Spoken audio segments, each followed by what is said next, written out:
بسم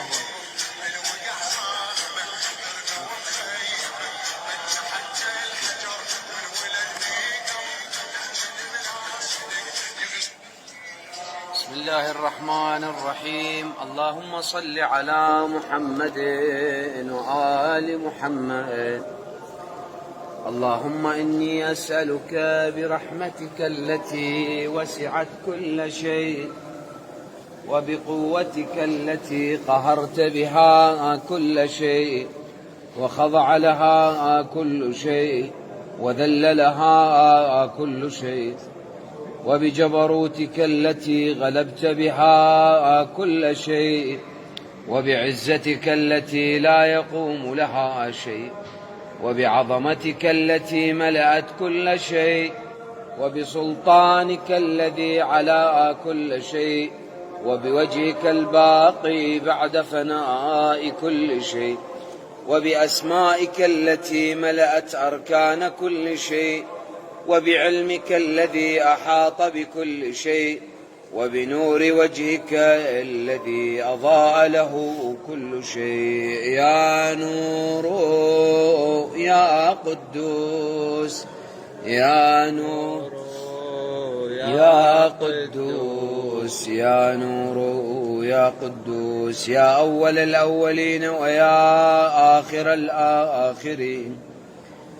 اللهم اغفر لي الذنوب التي تهتك العصام، اللهم اغفر لي الذنوب التي تنزل النقم، اللهم اغفر لي الذنوب التي تغير النعم، اللهم اغفر لي الذنوب التي تحبس الدعاء، اللهم اغفر لي الذنوب التي تنزل البلاء، اللهم اغفر لي كل ذنب أذنبته وكل خطيئة أخطأتها. اللهم إني أتقرب إليك بذكرك وأستشفع بك إلى نفسك، وأسألك بجودك أن تدنيني من قربك، وأن توزعني شكرك، وأن تلهمني ذكرك. اللهم إني أسألك سؤال خاضع متذلل خاشع، أن تسامحني وترحمني وتجعلني بقسمك راضيا قانعا، وفي جميع الأحوال متواضعا. اللهم وأسألك سؤال من اشتدت فاقته وأنزل بك عند الشدائد حاجته وعظم فيما عندك رغبته. اللهم عظم سلطانك وعلى مكانك وخفي مكرك وظهر أمرك وغلب قهرك وجرت قدرتك ولا يمكن الفرار من حكومتك. اللهم لا أجد لذنوبي غافرا ولا لقبائحي ساترا ولا لشيء من عملي القبيح بالحسن مبدلا غيرك. لا إله إلا أنت سبحانك وبحمدك ظلمت نفسي، ظلمت نفسي، ظلمت نفسي، وتجرأت بجهلي وسكنت إلى قديم ذكرك لي ومنك علي. اللهم مولاي كم من قبيح سترته، وكم من فادح من البلاء أقلته، وكم من عثار وقيته، وكم من مكروه دفعته، وكم من ثناء جميل لست أهلا له نشرته.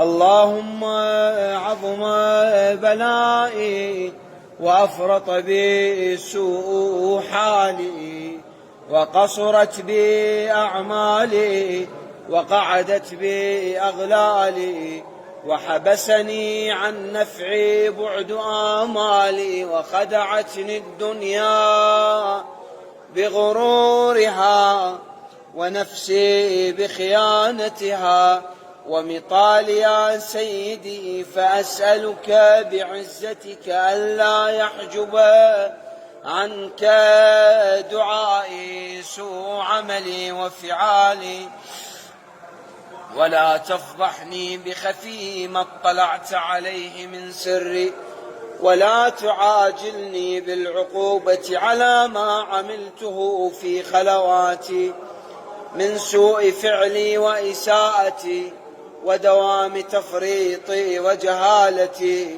وكثرة شهواتي وغفلتي، وكن اللهم بعزتك لي في الأحوال كلها رؤوفا، وعلي في جميع الأمور عطوفا. إلهي وربي من لي غيرك أسأله كشف ضري والنظر في أمري.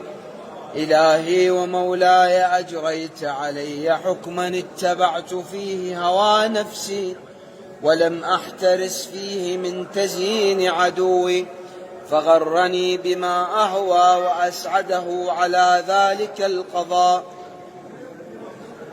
فتجاوزت بما جرى علي من ذلك بعض حدودك وخالفت بعض أوامرك، فلك الحجة علي في جميع ذلك، ولا حجة لي فيما جرى علي فيه قضاؤك، وألزمني حكمك وبلاؤك. وقد أتيتك يا إلهي بعد تقصيري وإسرافي على نفسي معتذرا نادما منكسرا مستقيلا مستغفرا منيبا مقرا مذعنا معترفا، لا أجد مفرا مما كان مني ولا مفزعا أتوجه إليه في أمري غير قبولك عذري وإدخالك إياي في سعة من رحمتك. اللهم فاقبل عذري وارحم شدة ضري وفكني من شد وثاقي. يا رب ارحم ضعف بدني، يا رب ارحم ضعف بدني، يا رب ارحم ضعف بدني ورقة جلدي ودقة عظمي، يا من بدأ خلقي وذكري وتربيتي وبري وتغذيتي. هبني لابتداء كرمك وسالف برك بي يا إلهي وسيدي وربي. أتراك معذبي بنارك بعد توحيدك وبعدما انطوى قلبي عليه من معرفتك ولهج به لساني من ذكرك واعتقده ضميري من حبك، وبعد صدق اعترافي ودعائي خاضعا لربوبيتك. هيهات أنت أكرم من أن تضيع من ربيته أو تبعد من أدنيته أو تشرد من آويته أو تسلم إلى البلاء من كفيته ورحمته. وليت شعري يا سيدي ومولاي، ليت شعري يا سيدي وإلهي ومولاي أتسلط النار على وجوه خرت لعظمتك ساجدة، وعلى ألسن نطقت بتوحيدك صادقة وبشكرك مادحة، وعلى قلوب اعترفت بإلهيتك محققة، وعلى ضمائر حوت من العلم بك حتى صارت خاشعة، وعلى جوارح سعت إلى أوطان تعبدك طائعة وأشارت باستغفارك مذعنة. ما هكذا الظن بك ولا أخبرنا بفضلك عنك، يا كريم يا رب، يا كريم يا رب، يا كريم يا ربي، وأنت تعلم ضعفي عن قليل من بلاء الدنيا وعقوباتها وما يجري فيها من المكاره على أهلها، على أن ذلك بلاء ومكروه قليل مكثوح، يسير بقاؤه قصير مدته، فكيف احتمالي لبلاء الآخرة وجليل وقوع المكاره فيها، وهو بلاء تطول مدته ويدوم مقامه ولا يخفف عن أهله، لأنه لا يكون إلا عن غضبك وانتقامك وسخطك، وهذا ما لا تقوم له السماوات والأرض.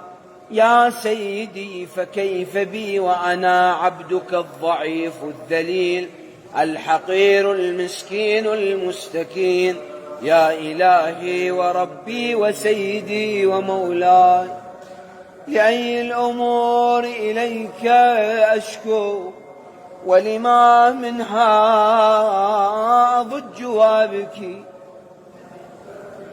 لأليم العذاب وشدته، أم لطول البلاء ومدته، فلئن صيرتني للعقوبات مع أعدائك وجمعت بيني وبين أهل بلائك وفرقت بيني وبين أحبائك وأوليائك، فهبني يا إلهي وسيدي ومولاي وربي، صبرت على عذابك فكيف أصبر على فراقك، وهبني صبرت على حر نارك فكيف أصبر عن النظر إلى كرامتك، أم كيف أسكن في النار ورجائي عفوك عفوك عفوك.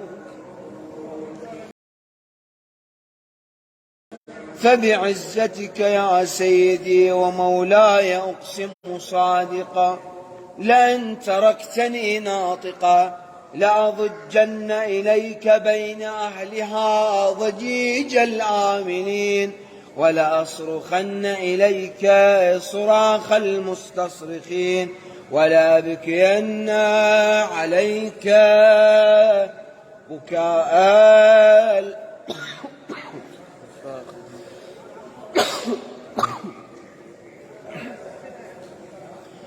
ولأبكين عليك بكاء الفاقدين، ولأنادينك أين كنت يا ولي المؤمنين، يا غاية آمال العارفين، يا غياث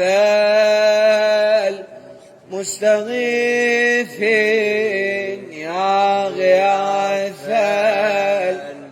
المستغيثين، يا غياث المستغيثين، يا حبيب قلوب الصادقين، ويا إله العالمين، أفتراك سبحانك يا إلهي وبحمدك تسمع فيها صوت عبد مسلم سجن فيها بمخالفته، وذاق طعم عذابها بمعصيته، وحبس بين أطباقها بجرمه وجريرته، وهو يضج إليك ضجيج مؤمل لرحمتك، ويناديك بلسان أهل توحيدك، ويتوسل إليك بربوبيتك يا مولاي.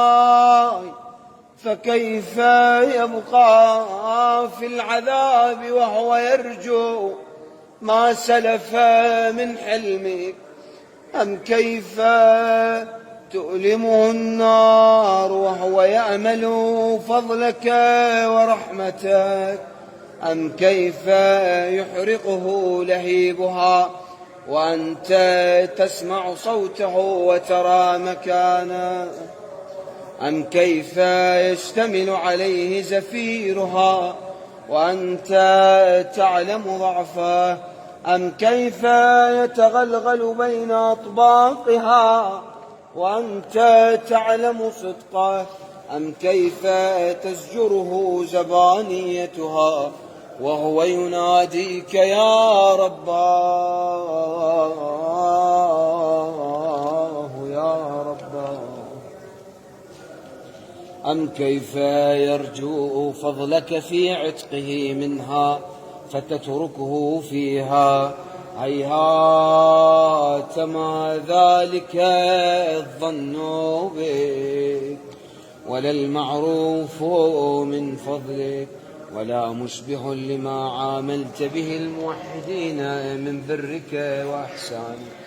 فباليقين أقطع لولا ما حكمت به من تعذيب جاحديك وقضيت به من إخلاد معانديك، لجعلت النار كلها بردا وسلاما، وما كانت لأحد فيها مقرا ولا مقاما. لكنك تقدست أسماءك، أقسمت أن تملأها من الكافرين من الجنة والناس أجمعين، وأن تخلد فيها المعاندين، وأنت جل ثناؤك قلت مبتدئا، وتطولت بالإنعام متكرما. أفمن كان مؤمنا كمن كان فاسقا لا